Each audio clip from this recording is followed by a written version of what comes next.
Senhor presidente, eu vou ser bastante ligeiro e muito objetivo e vou contar com a velocidade do testemunha.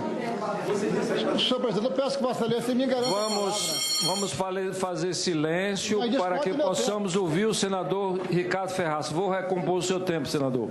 Muito obrigado. O tempo de Vossa Excelência. Doutor Júlio Marcelo, o Executivo pode, em situações normais, editar decretos orçamentários? A abertura dos créditos pela presidente Dilma estava autorizado pelo artigo 4 da Lei Orçamentária Anual?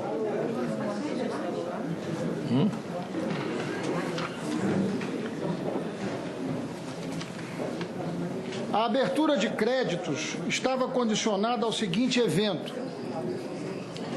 desde que as alterações promovidas na programação orçamentária sejam compatíveis com a obtenção da meta de resultado primário estabelecida pelo exercício de 2015.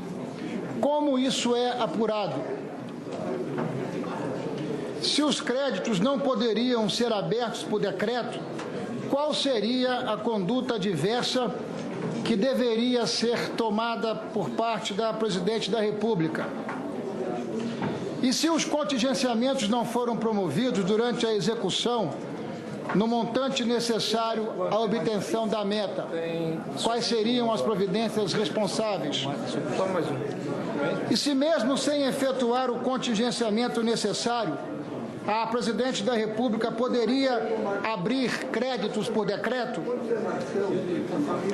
Quais os elementos que amparam a afirmação de que os decretos foram abertos sem autorização?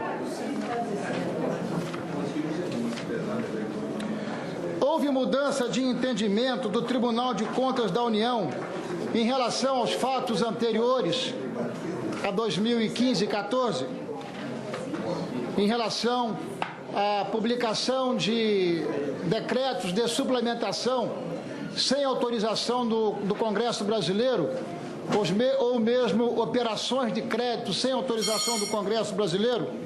O caráter proibitivo da conduta era conhecido? Houve dolo e má-fé? Essas são as questões que eu gostaria que Vossa Senhoria pudesse, de maneira objetiva, responder.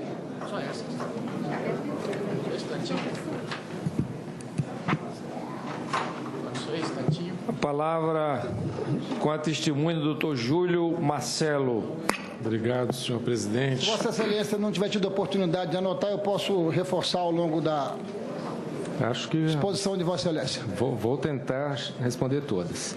Obrigado, senador Ricardo Ferraço. Em situações normais, entendendo normalidade como o cumprimento da meta, ou a execução do orçamento em compatibilidade com a meta que está sendo perseguida ao longo do ano, e havendo autorização no orçamento, para tanto, que é o caso do artigo 4º da Lei Orçamentária, o Poder Executivo poderia editar decretos de abertura de créditos suplementares. Não havendo o cumprimento da meta, estando em situação de descumprimento da meta, esta autorização cessa. E essa compatibilidade, ela tem que ser aferida no momento da edição do decreto. Se não fosse no momento da edição do decreto, a condicionalidade restaria vazia, a lei seria letra morta. Tanto esta lei como o dispositivo da LRF, que estabelece que o orçamento, quando inaugurado, já tem que ser compatível com a meta. Se fosse algo deixado apenas para uma verificação no fim do ano e a questão meramente financeira, o próprio orçamento e os próprios créditos suplementares estariam desfigurados na sua finalidade de sinalizar e organizar o país para um padrão de responsabilidade fiscal. Então, se não fosse necessário verificar naquele momento da edição do decreto a compatibilidade da meta, a condicionalidade estabelecida na lei seria letra morta.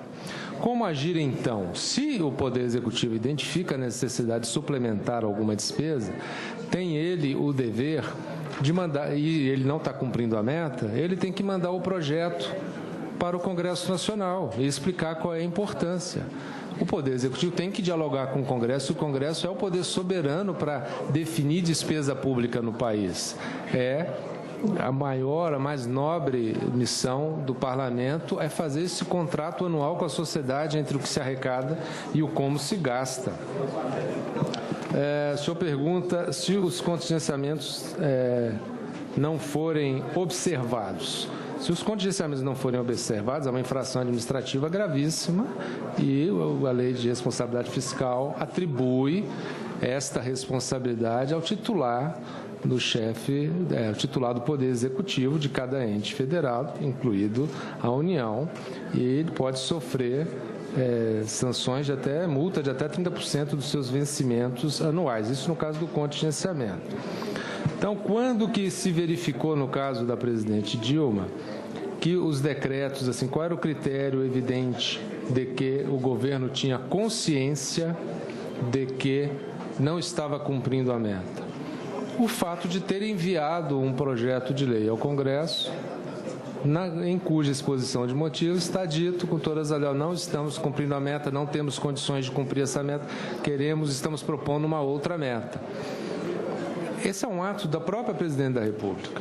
Então, quando ela comunica ao Congresso Nacional que ela não vai cumprir a meta, não está em condições de cumprir a meta, automaticamente cessa aquela autorização que a lei orçamentária lhe tinha dado para editar decretos de suplementação. E aí qualquer suplementação de créditos precisa passar pela autorização do Congresso Nacional. Essa é a forma correta e constitucional.